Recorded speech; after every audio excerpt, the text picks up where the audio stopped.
Shorten Tamil Junior. Unknown dictation. 10 seconds left.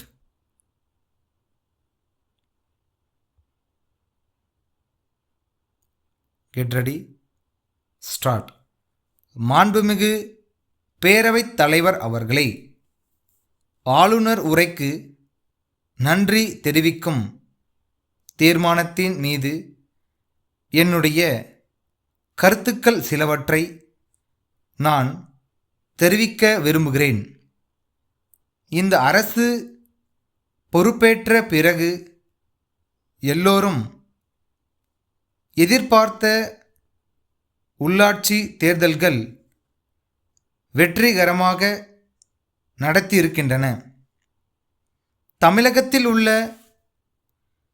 உள்ளாட்சி மன்றங்களுக்கு சுமார் 1.5 லட்சம் பிரதிநிதிகள் தேர்ந்தெடுக்கப்பட்டிருக்கிறார்கள்.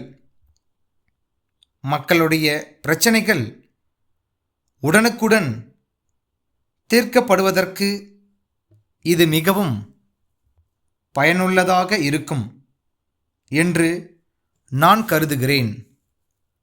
ஆளுநர் உரையில் ஏழை எளிய மக்களுக்கு பயன்படும் பல திட்டங்கள் காணப்படுகின்றன.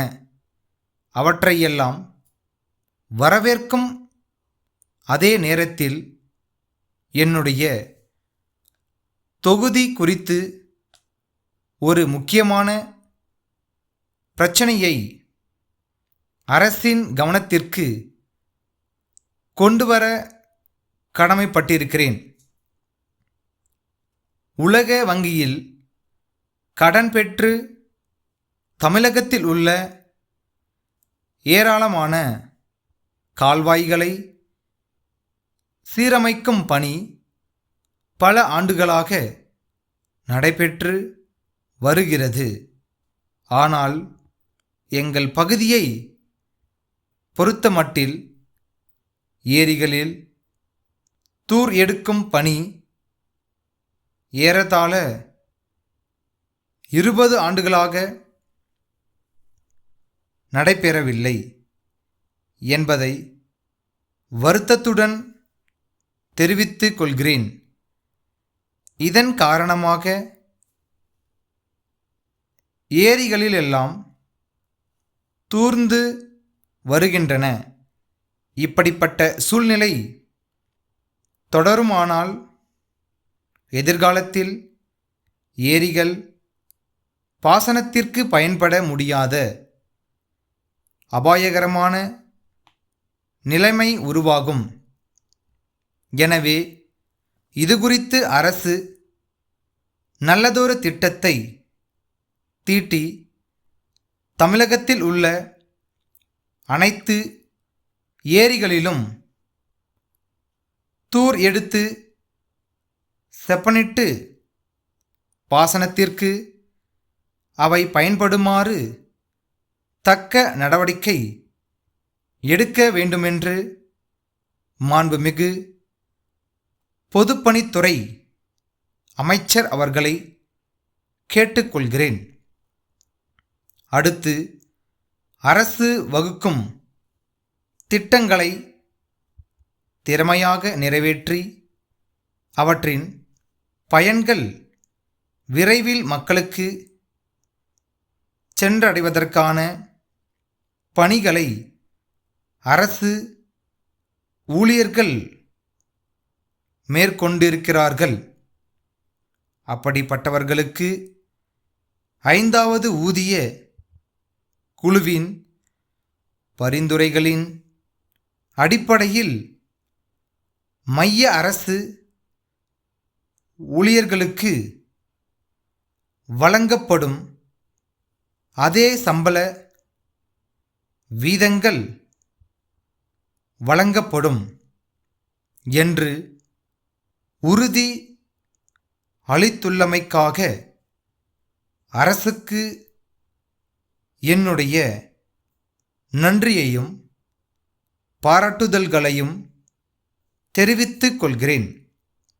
கடைசியாக பிற்படுத்தப்பட்ட மக்களுக்கு அளிக்கப்படும் இலவச வீட்டு மனை பட்டாக்களை விரைவில் வழங்குவதற்கு பிற்பட்டோர் நலத்துறையில் தனி வட்ட ஆட்சியரை நியமனம் செய்ய வேண்டும் என்று கேட்டு உரையை முடித்துக் கொள்கிறேன். சென்னையில் உள்ள தெற்கு ரயில்வேயின் பொது மேலாளருக்கு சென்னையில் உள்ள சாரதி சுற்றுலா மையத்தின் நிர்வாகி எழுதும் கடிதம். அன்புடையர், இந்தியாவின் பல பகுதிகளில் இருந்து வரும் பயணிகளுக்கு போக்குவரத்து மற்றும் தொடர்புள்ள அனைத்து வசதிகளும் செய்து கொடுக்கும் நோக்கத்துடன் எங்களுடைய சுற்றுலா மையம் இயங்கி வருகிறது என்பதை தங்களுக்கு தெரிவித்துக் கொள்கிறோம். 4 தென் மாநிலங்களில் உள்ள சுற்றுலா சிறப்புமிக்க இடங்களுக்கு பயணிகள் சென்று வர குளிர்சாதன ஊர்தி, உணவு மற்றும் தங்குமிட வசதிகளை பல மொழிகள் தெரிந்த வழிகாட்டிகளின் உதவியுடன் நாங்கள் செய்து கொடுக்கிறோம். இது குறித்த எங்களுடைய விளம்பர பலகைகளை சென்னை உள்ள 2 முக்கிய ரயில் நிலையங்களிலும் வைப்பதற்கு தாங்கள் தயவு செய்து அனுமதி வழங்க வேண்டுமென்று கேட்டுக்கொள்கிறோம். அதற்கான கட்டணத்தை நாங்கள் செலுத்துகிறோம். தங்கள் பதிலை எதிர்பார்க்கிறோம். தங்கள் நம்பிக்கையுள்ள